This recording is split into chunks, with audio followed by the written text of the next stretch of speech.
Right, we're going to do one of those subject matters that the producers seem to like, and we'll see what we'll make of it.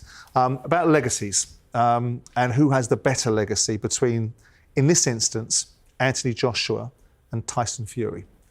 Where are you on that subject matter, Spence? I think the comparisons are quite similar with both of these guys. I think that Tyson Fury's victory over Klitschko, long-reigning world champion Klitschko, going over to Germany and beating him is a standout performance. And the trilogy he had with Deontay Wilder and, you know, what he come back from to get himself into that position, you've got to respect that from Tyson Fury. And Anthony Joshua, you know, that brilliant victory he had over Klitschko at Wembley Stadium, the Povetkin fight as well. You just look at them and, you know, Anthony Joshua's journey as well. You go, I think that is all going to be determined on if and when, which I believe they will, they fight. And I think that's where we're at. I think if you look at their legacies, I think they're pretty much on par, if I'm honest. Away you go. I'd probably say Fury. He dislodged all the belts from Vladimir. I would do too. Mm-hmm. The Vladimir that AJ fought wasn't the Vladimir that Tyson fought. He had that comeback fight against Deontay Wilder, and everyone thought, well, that's a suicide run. You haven't been in the ring for so long, and you can step back into the most feared puncher in the heavyweight division. Not once, not twice. You know, you go and fight him. So I think it's the win over Klitschko when he beat him, because no one could dislodge the belts from the Klitschkos, and the fact that he fought Wilder in his pomp, right? When everyone thought coming back from what he come back from, yeah. You got to respect that. I'd have to say that for me puts him above AJ. I was working for Sky the night of the Klitschko fight in Dusseldorf and was asked, who do you think? And I said, look, I think Fury's probably going to win, but I don't think he'll get the decision. I was probably being a bit bitter from the decision I had over there less than a year earlier, but I can't discredit either of those fighters for what they've done. Anthony Joshua, probably a lot more was expected of Fury because of the opinion he had of himself and the opinion the people in boxing had of him when he was a young amateur coming through. I thought AJ probably overachieved winning the gold medal without being disrespectful, and then what he did in the pros to change what he did with his own life, the finances he's actually made, the titles he's won, the places he's fought. But I pick Fury for the better legacy, as has just been mentioned by the two of them, to win the belt against Klitschko, then beating Wilder the way he did, and the way he's gone through all his life after the layoff as well. But you can't discredit what Anthony Joshua's done in boxing. He's had a phenomenal career himself. So, Simon, I must say though, Anthony Joshua probably had the bigger impact of the two. You know, with his journey, you know, his Olympic gold medal, where he went. In whose eyes? I mean, in the media's eyes. In the world's eyes, I believe. Well, I make the point. But do you disagree with that? Well, I agree and disagree in equal measure. And I'll throw it back at you boys, because I make the point that Adam was making a moment ago about Klitschko, because Fury went over to Germany, beat Klitschko in his backyard, and ultimately the beneficiaries of that were everybody else, because he took the belts and everyone else got the benefit of it. So I think if you look at Fury, I do not denigrate in any shape or form the impact that Anthony Joshua has had, because there has been a very stylised campaign around how much value Anthony Joshua has to the boxing world. And I think some of it's stacked in merit, some of it's stacked in a little outside bit. the boxing world as well, though. Like, if you compare how many people watch Fury Klitschko to AJ Klitschko. I'm not looking at his legacy through how people perceived him as an icon for kids that want to do something better with their lives. I'm talking about in pure boxing terms. If we're talking about in pure boxing terms, I think that I'm with the two boys over there, that Tyson Fury's resume. I mean, he fights Usyk when Usyk's now been established. Anthony took on Alexander Usyk when he thought he could beat Usyk, because he thought he was a pumped-up cruiserweight that would be able to deal with him. And Fury fights Usyk when Usyk is now an established heavyweight, and we know what we've got on our hands, which is the exact thing that we thought we had, which was a superstar coming out of cruiserweights into the heavyweights and has established himself. So when you look at the record, he didn't lose to. I mean, Fury hasn't lost to a Ruiz. He's lost to the supreme athlete in Alexander Usyk. He lost to NGANNOU, though. Well, he did. Agreed, but he didn't. You know, his record. You know what I'm saying. If the question is who's got the better resume based on their performance against NGANNOU, but it all depends on how you're framing the question. If our answer is solely based on who they fought and how they did, it's Fury, and I'm ignoring how each of them performed against Usyk. Yeah. So, and look at, I'm re-emphasising my support for my vote for Tyson Fury here. I don't want that in any way to be construed as me in any way disrespecting. No, it's not. The simple question is, which one would you choose? I would choose him. And then I'm going to expand on the detail. And the second one was the second fight against Deontay Wilder. who could have predicted that he would go about the job that way? He where did. he would stand. Exactly. Yeah. But when I heard that, I thought, well, that's an absolute bluff, because he'd never done that anywhere in his career before. His style is based on his long arms, his movement, and all of these other elements. And now you want to give that up and stand toe-to-toe with someone that if he catches you on the chin, he's going to put you to sleep. That's exactly what he did. And he came out on top. Already had the money as well. And it was the manner of how he did it, I think, for me, I think it's an obvious answer. No, I agree. I mean, where are you on the two fighters, boys, in terms of, put aside their legacies, but as fighters, who's the better one? Put aside the legacy in terms of the argument. Because I've always used the expression, Paul, and I know it's probably impertinent of me to do so. I've always felt that Anthony was a flat-track bully, that he's an on-top fighter, and when it comes back at him, I'm not entirely sure that he can deal with it. Whereas Fury proved that he could.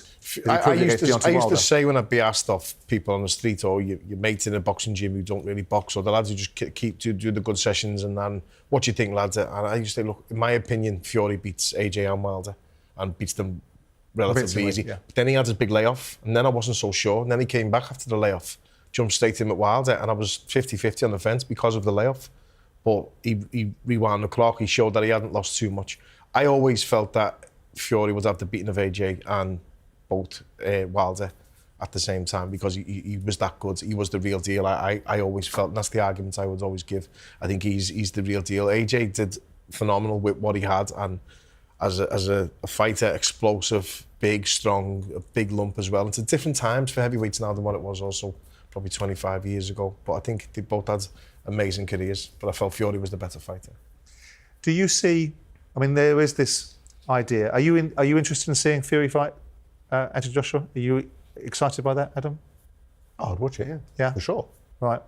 Do you see either one of these two becoming, let's assume that this fight happens, because the commerciality behind it will make it happen. Because I think that the Saudi revolution financially is beginning to change now. I think that the great big wheelbarrows of cash are beginning to diminish, and it's beginning to find a more natural level. The Saudis have put their seed capital in, they've created their impact, and now they want to pare it back a little bit and make it a little bit more commercial, which means the landscape's going to change again back to a certain level of finances that people are going to have to reacclimatise themselves to, right? Reality, some would say.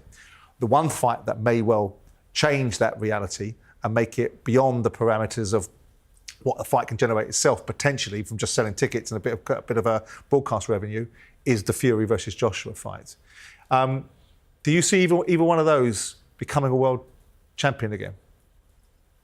It's heavyweight boxing. You know, the amount of times I've looked at a situation or a fight, I thought, well, he's never going to do anything, and they go on to become a version of a champion. So depends who they get at any given moment in time, anyone of a batch of the elite heavyweights can pick up a version of the world title.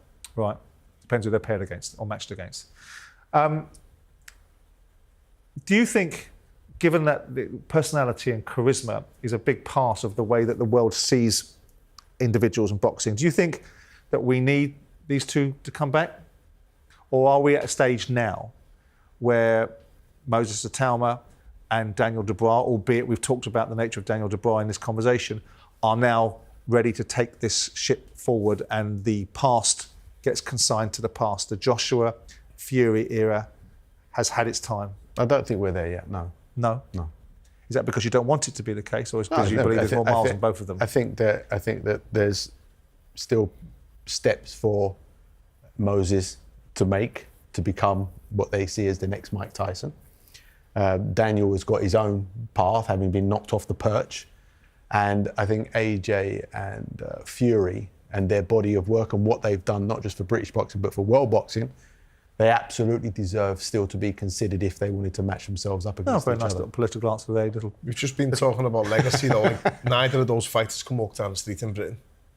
You know, Fury and Joshua, and they crossed over. Let's say it's not like the old terrestrial telly days with Frank Bruno and the likes, but they crossed over. They can't walk down the street in the UK now. Moses could at the moment. He's obviously only young and up-and-coming. The boxing people know about Moses, but they've created, when you talk about legacy, I put that in that category as well. Like, they are household names in the product UK. of the time as well, because of the digital world that we now live in as well. Ultimately, the way that people see boxers now is much more visible than it was once back in the day. Terrestrial TV helped Michael Watson, helped Nigel Benn, helped Chris Eubank become very well recognised fighters. But ultimately now in a digital world, you can be visible. They have to develop as personalities. Yeah, of course. Let me ask you a question. As a businessman and as a business expert, And if you had to put on an event based on the business profitability and somebody said, okay, Fury and AJ is an option to make some profit, what could potentially make more profit than that in UK or world boxing? I don't disagree with you. That's why I turned around and said that ultimately the landscape of Saudi has changed the direction of travel. Once upon a time, Frank Warren would quite happily turn around to you and say, a fight is worth what it's worth. You can't pay any more for it. Saudis did for a period of time, and then everyone got carried away with it, got a bit drunk on the idea that there's going to be barrel loads of cash going on forever. And the one fight that probably changes the direction of travel around the idea of how much a fight is worth is Fury versus Joshua. So from a commercial standpoint, all day and every day of the week, twice on Sunday. Just to finish off this section, and I want to go back to something you said about Moses Atoma, Adam.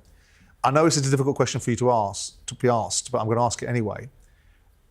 Despite the fact that we haven't seen him be hit, and you've made a point of that, is there any indication, any belief that you have, or any knowledge that you have from any sparring that may have been around in the time, the grapevine that goes around, that Moses Atoma isn't going to be able to take shots? It's heavyweight boxing. At any point, any heavyweight can get hurt. I've had personal involvement in a spar where David Haye was sparring with Deontay Wilder, and Filip Hrgovic happened to be there that same day. And Deontay wobbled David really badly, and then the end of the round came, and the following round, David wobbles Deontay really badly, and that was with 18-ounce gloves on. It's heavyweight boxing. Any heavyweight at any time can be dropped, in the gym or in a fight. But the question I'm asking, and I'm not trying to be pedantic about it, is that the point that you raised about Moses Atoma, and I know it's a valid point, which is we don't know this question to this because he hasn't been hit yet. Is there any indication that you believe that he possibly might not be able to take a shot? Because heavyweights are going to get hit. It's about what they do when they get hit, isn't it? I think if you look at his physical structure, and if you look at the size of his head and the size of his legs and how he's put together, he doesn't look like someone that's going to be a flimsy heavyweight. Right. And he's only 20 years old. He looks like someone that is a solid athletic, well-built, strong heavyweight with very good skill set, phenomenal speed from a southpaw style. And when you look at Moses from a distance, you think, well, he doesn't look that big. And the reason why he doesn't look that big is because of how stocky he is. Proportionate, yeah. But you stand next to him and you think, well, okay. Yeah. So no, he looks like he has everything he needs.